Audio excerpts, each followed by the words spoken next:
Ladies and gentlemen, good morning. My name is Richard Bush. I'm a senior fellow here in the Center for East Asia Policy Studies at Brookings, and it's my pleasure to welcome you to our event this morning on a fairly new book, Mr. X and the Pacific, George Kennan and American Policy in East Asia. The title of a program is the same as the title of the book. The book was written by my good friend Paul Heer, and it's a particular pleasure to have Paul speak to us today. Last year, Paul retired from the U.S. government after a distinguished career in the U.S. intelligence community.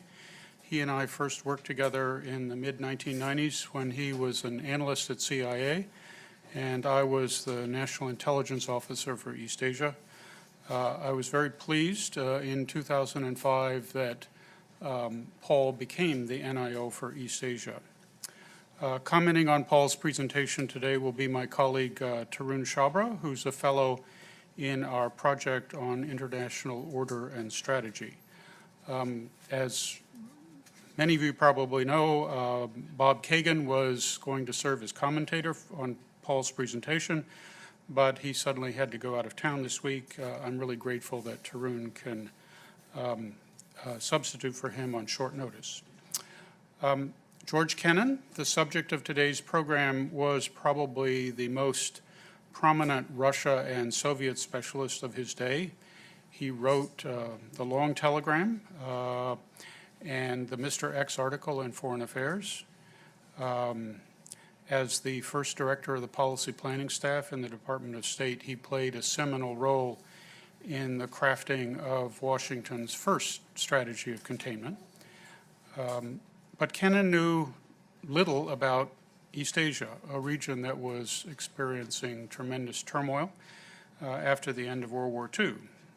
So in early 1948, 70 years ago this year, he made a long trip to the region in order to fill in the gaps of his knowledge. That trip, and more broadly, the evolution of Kennan's views on U.S. policy towards East Asia, are the subject of Paul Heer's book. And we're very pleased that he's with us today to talk about Mr. X and the Pacific. Paul?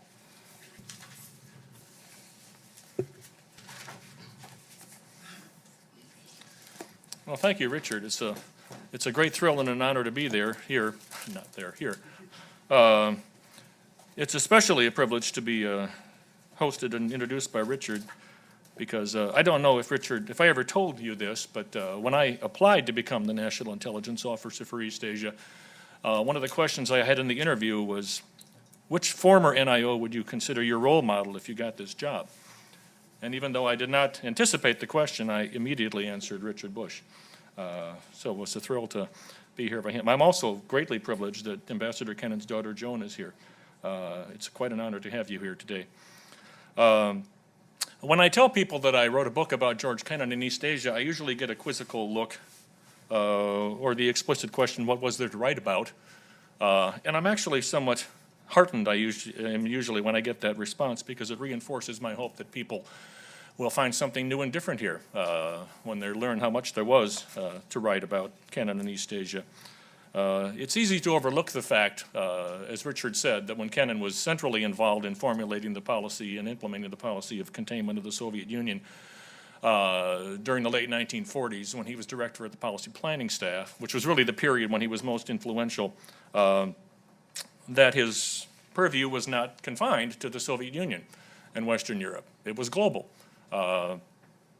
So he, in that capacity, was required and really ended up having a profound influence on East Asia policy, especially with regard to China and Japan during his time at the policy planning staff. The connection to the Soviet Union, obviously, was that the overarching framework and goal, really, of U.S. policy at the time was that of, as I said, containing the power and influence of the Soviet Union. So within that framework, Kennan's approach to East Asia was really based on his assessment of the relative strategic importance of China and Japan primarily, and which is to say their respective vulnerability to Soviet influence. Kennan, at that time, had formulated a framework for really global analysis. He thought there were 5 strategic power centers in the world: the United States, the United Kingdom, Western Europe, Russia, and Japan. So Japan was really the centerpiece of his approach to East Asia. And he inherited this assessment, and I'm just going to make a brief reference to a obscure to most people historical figure, but only because it was such a seminal influence on Kennan's thinking about East Asia, and Kennan's assessment of the importance of China and Japan and the rest of the region. And this figure was a man named John Van Antwerp McMurray, who was, and again, I'll just briefly mention him. He was a generation older than Kennan. He was another Foreign Service officer. He had been a China hand, served in China in the teens and in the 20s. And the seminal contribution he made, which affected Kennan, was in 1935, when Washington was grappling to understand what was happening in East Asia after the Japanese invasion of China earlier in the decade. He was asked as a China hand to explain what he thought was happening in the region. And he prepared a memo in November of 1935, which was considered so sensitive at the time that it was never disseminated outside the State Department, and it wasn't published until more than 50 years later. It was entitled Developments Affecting American Policy in East Asia. And to make a long story short, McMurray basically judged that the Far Eastern crisis was the product of China's failure to live up to its international legal commitments and Washington's inattention to really obliging China to do so. And he predicted, again, this is 1935, that if Washington did not recognize and defend the legitimacy of Japanese efforts to exercise economic influence in China and in the mainland of East Asia, we ran the risk of getting into a war with Japan. Because Japan was more important than China, which was his bottom line. His assessment was that China was essentially a lost cause. It was a basket case. It would never recover. It would never have strategic consequence. And Japan was the linchpin of U.S. policy in East Asia. This was based in part on McMurray's personal experience with the nationalist regime, nationalist government in China over the previous 20 years, which was further reinforced by another Foreign Service colleague of Kennan's, John Patton Davies, who plays a central role in the book, who had a similar experience working with China for the previous 20 years. Kennan basically inherited and wholly adopted this view that McMurray and Davies had formulated for him, that China was really a lost cause and that Japan should be the focus of U.S. policy in the region. They also assessed, and again, I'll come back to this, with regard to the Soviet Union, that China was unlikely to ever fall under the influence of the Soviet Union, but importantly, even if it did, it was not strategically consequential. So it was, yeah, and I fault Kennan for his short-sightedness on that view, which he persisted in for most of the rest of his life. But it was based on this set of ideas that Kennan had inherited from an earlier generation of East Asia hands that he played a pivotal role, really in 2 respects. He played a central role as policy planning director in the 1970s in justifying and rationalizing the policy of withdrawal from the Chinese Civil War under Secretary of State George Marshall, who, as you all know, most of you know, had his own reasons for being skeptical, because he had, just before he became Secretary of State, he had spent a year in China himself failing to mediate the Civil War. And this experience, informed by the assessments and the experience of McMurray and Marshall and Davies, really developed in Kennan an almost contemptuous attitude toward both the nationalist regime in China and, frankly, the China lobby here in Washington that was its proponents. Secondarily, based on the same set of ideas, he emphasized the importance of Japan, and that became the kind of pivot, the centerpiece of Japan, or of Kennan's Asia policy.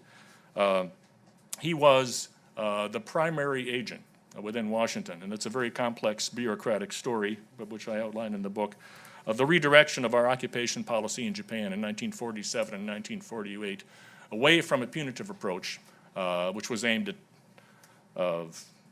preventing Japan from ever having the capacity to wage war again, and toward a reconstruction and a redevelopment focus of policy for the purpose of bolstering Japan's stability against the potential for Soviet influence. And again, that's because Japan was the consequential power in the region.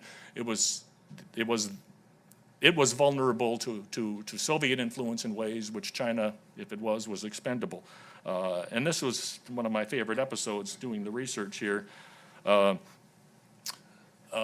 This led to Kennan going to Tokyo. Richard mentioned the trip that Kennan made to Japan in 1948 to confront Douglas MacArthur, by that time the essential pro-council governor of Japan, who was resistant to the pressure and even the constituents who was in the Defense Department organization at the time for a redirectional policy.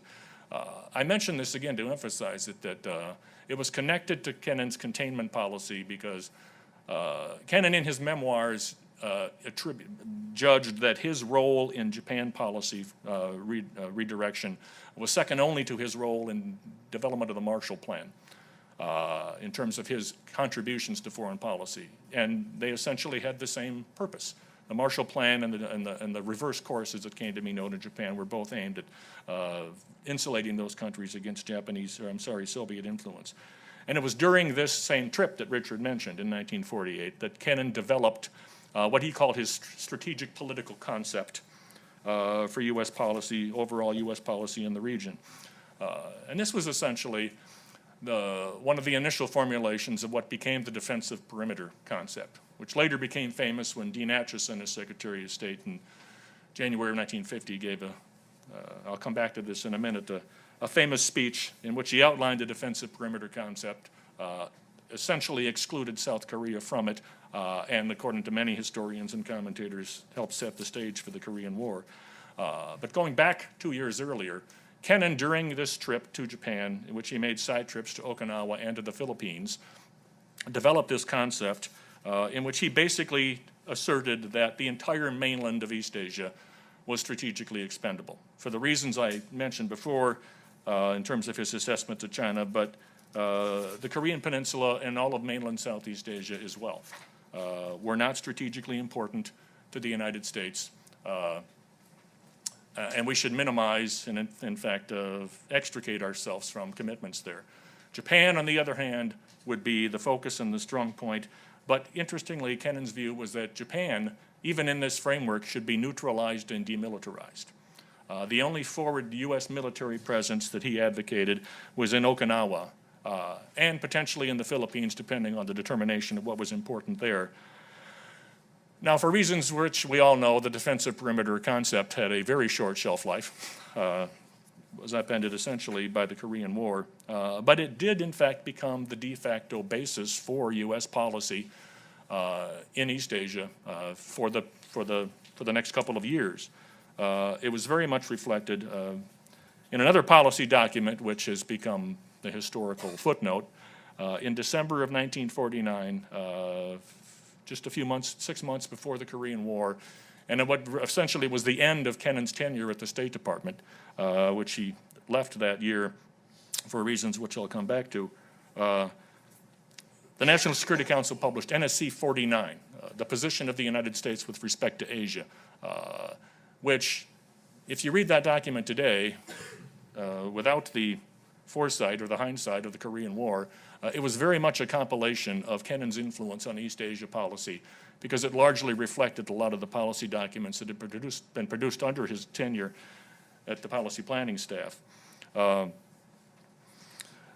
again, as I said before, the defensive perimeter concept was reflected both there and in Acheson's speech a month later. But nonetheless, during this interim period, Kennan did work assiduously to the extent that East Asia was a priority at implementing his strategic concept, albeit with diminishing effect over the course of really 1949. And the diminishing effect was in part a result of the fact that Marshall had been replaced by Acheson as Secretary of State. It's important to note historically that Kennan's influence over policy was really largely a product of the responsibility that Marshall had delegated to him. in 1947 and 1948. Marshall created the policy planning staff. He created it for Kennan. He said, avoid trivia, make policy. And it was in that capacity that Kennan had the influence he had, not just in terms of the Marshall Plan in other parts of the world, but certainly in Japan and China, as I outlined. Unfortunately for Kennan, Atchison had a different management style. And most importantly for Kennan, and having been a government bureaucrat for 30 years, I could relate to this. Marshall did not require Kennan's papers to be coordinated by the other bureaucratic bureaus in the State Department. They went directly to the Secretary of State, who usually took them directly to National Security Council meetings, and because Marshall had such stature, the State Department's position often made policy. Atchison required the PPS, the Public Policy Planning staff, to coordinate its papers throughout the rest of the department. And Kennan took umbrage to this, and it was the beginning of his marginalization, really, within policymaking, and his disillusionment with policy making. But in the meantime, he continued over the course of really late 1948 and 1949 to pursue, with regard to East Asia policy at least, this vision. With regard to Japan, he continued to advocate neutralization of Japan, with the exception of a defensive police force, what today we call the Japanese Self-Defense Forces.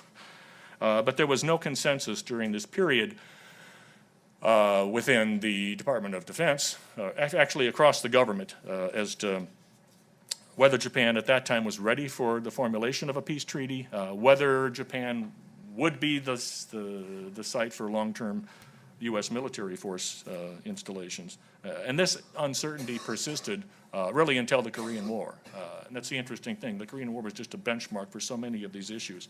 With regard to Taiwan, in the wake of our liquidation from our involvement in the Chinese Civil War, there was also no policy consensus over the course of 1949 about what to do about Taiwan. The military establishment was ambivalent.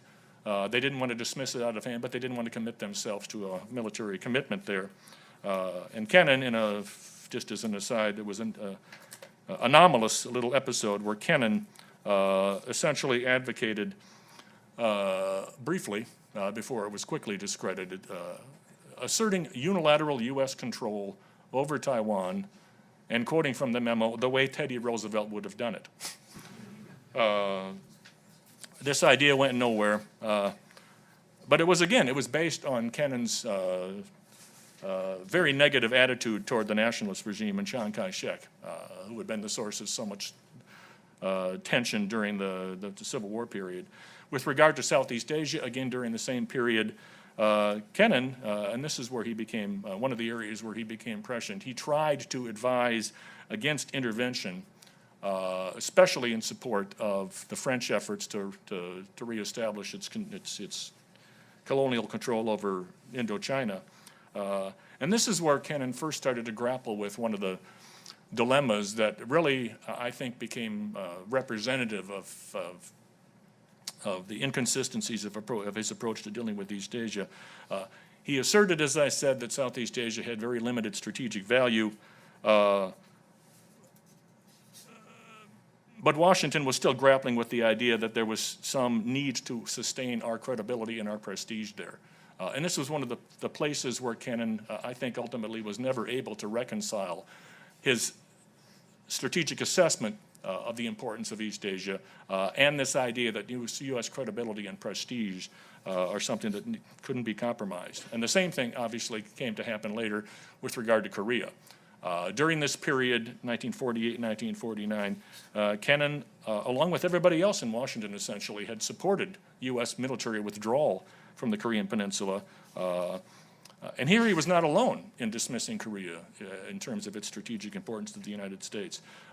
It wasn't even addressed, the Korean Peninsula wasn't even addressed in the strategic concept memo that I mentioned that he had prepared during his trip to Japan. And like Japan, he thought, to the extent that he paid attention to it, that Korea only needed to be reinforced by an indigenous self-defense force.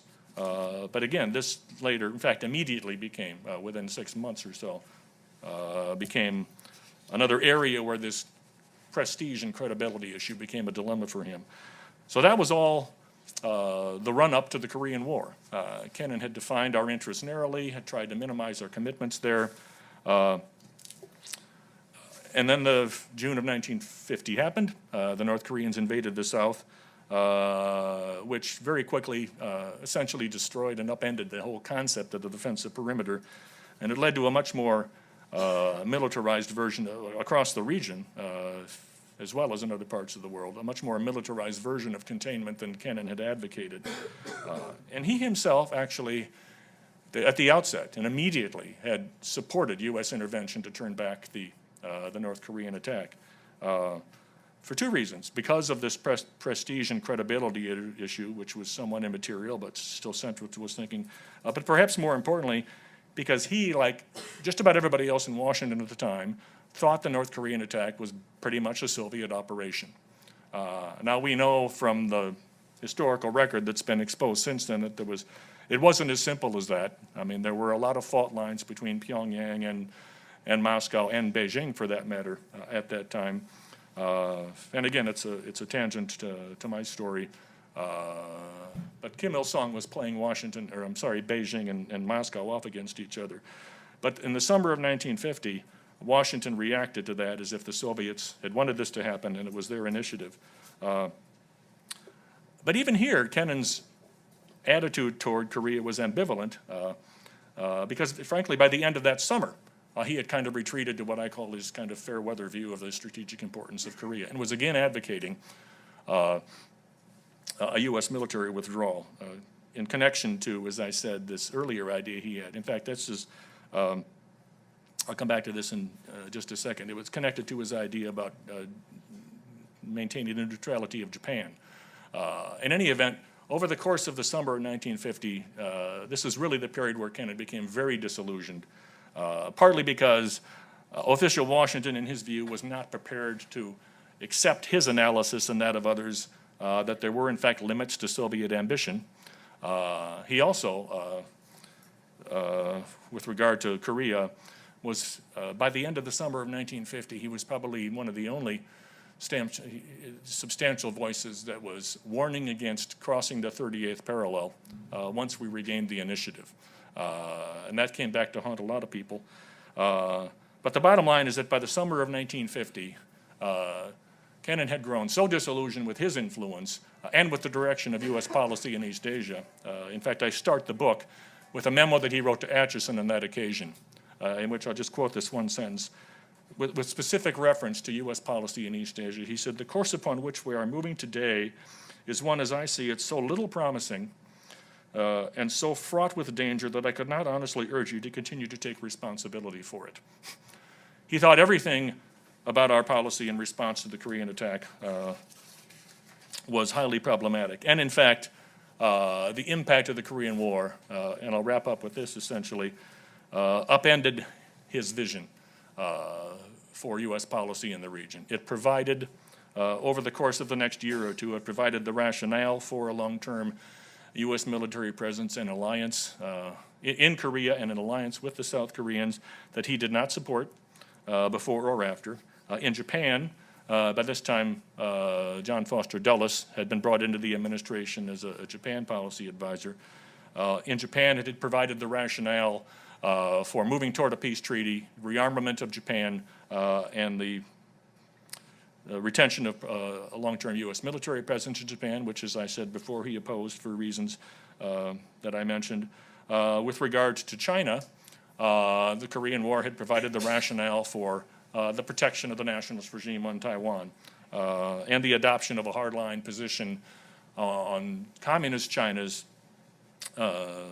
membership in the UN and U.S. diplomatic recognition of China, in which he was much less ideologically inclined and much more narrow in its assessment. It also, I think this is one of the things that reinforced Kennan's view on China really for the rest of his life. The impact of the Korean War and the who lost China debate led to the humiliating end of John Davies' career. which was a tremendous personal blow to Kennan because they had been very close for the previous couple of decades. And I think that was one of the things that so personally affected him, that it reinforced this view, really his desire for most of the rest of his life to have as little to do and to advocate Washington having as little to do as possible with China. Again, what this ultimately amounted to was the militarization and the extension of containments to areas where Kennan didn't think they were applicable and thought that they were ill-advised, and certainly within East Asia. And this came back 15 years later during the height of the Vietnam War. Kennan's earlier warnings against inheriting it from the French certainly came back to the forefront, and he emerged as a very prominent public critic of U.S. intervention in the war. And there were some highly publicized appearances he made during the mid-1960s on Capitol Hill, in which he upheld his view that Southeast Asia was strategically expendable. But again, there was this lingering uncertainty because of his view on the importance of U.S. credibility and prestige. He didn't really advocate complete withdrawal from Vietnam until our really prestige was irretrievably lost there. But that was kind of a sequel to his earlier efforts in the 1950s. So let me just end with kind of a few comments on so what is the balance sheet? With regard to containment, just reiterate here a little bit, Kennan never thought that containment, with the exception of Japan's vulnerability to Soviet influence, was applicable in East Asia, particularly on the mainland. He didn't think it was applicable to China because, and he was quite emphatic about this, containment was exclusively about containing Soviet communism. And he didn't think that Soviet communism was a real threat outside Japan in places that were strategically important to the United States. He also was one of the few people at the time, actually there were a lot of people at the time who hoped that there was the potential to drive a wedge between Moscow and Beijing. The Korean War kind of eliminated opportunities for doing that. But I think he deserves some credit for foreseeing at least the potential for the Sino-Soviet split, which in his memoirs he described as the single greatest measure of containment that could be conceived, because it contained Soviet influence from that hemisphere. But again, even with regard to Chinese communism, he dismissed that largely because he didn't think it would be that China would ever fall, as I said, under the influence of the Soviet Union in a decisive way.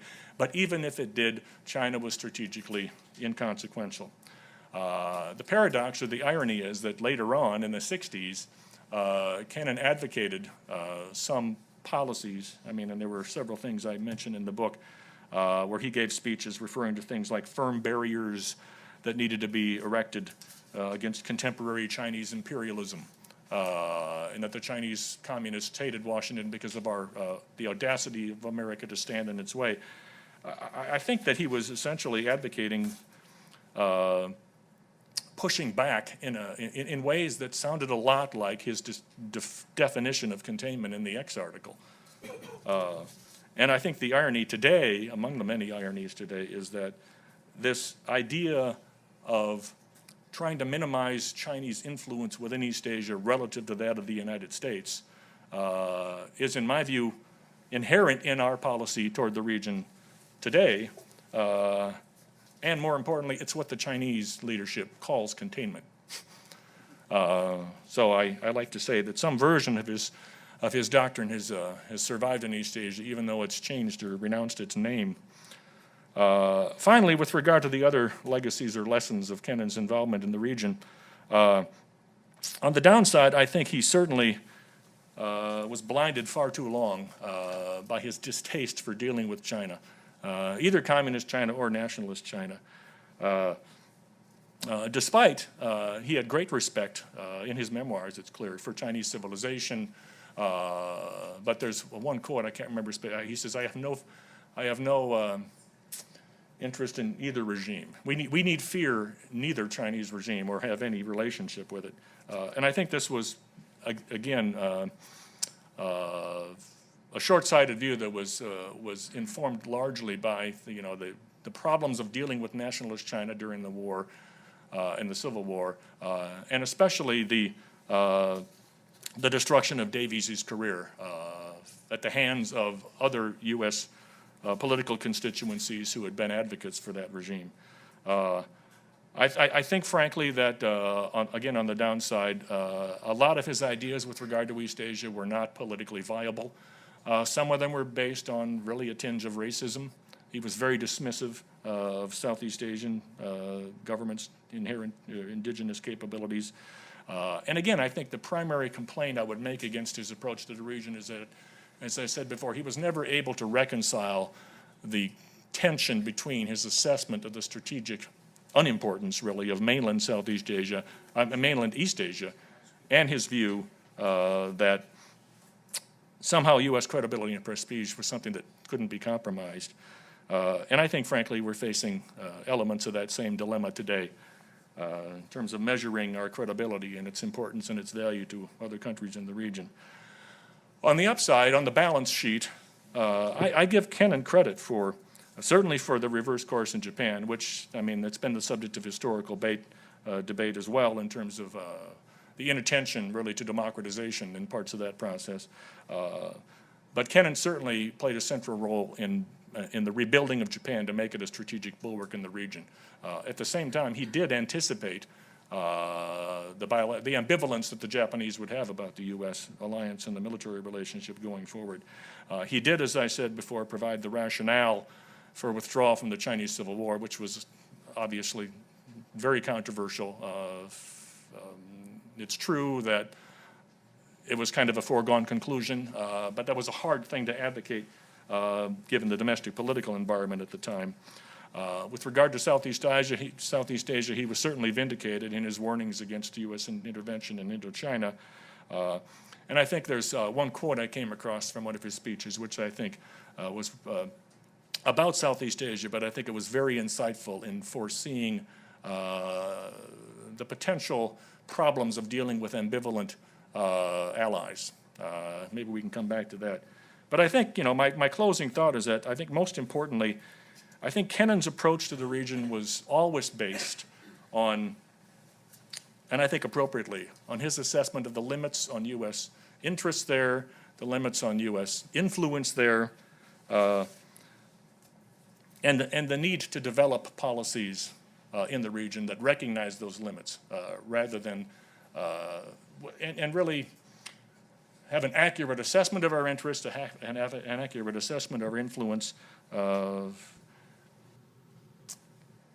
and focus much more on the utility of the different levers that we have, particularly avoiding military levers to the extent, certainly in his view, in the region, and how best to pursue our interests in the region with that kind of a framework of a very narrow definition of interests, which I guess is what defines him as one of the textbook realists. And I'll leave it at that. Thank you all for coming, and I look forward to the discussion. Thanks for watching. Be sure to like and subscribe for more videos from Brookings.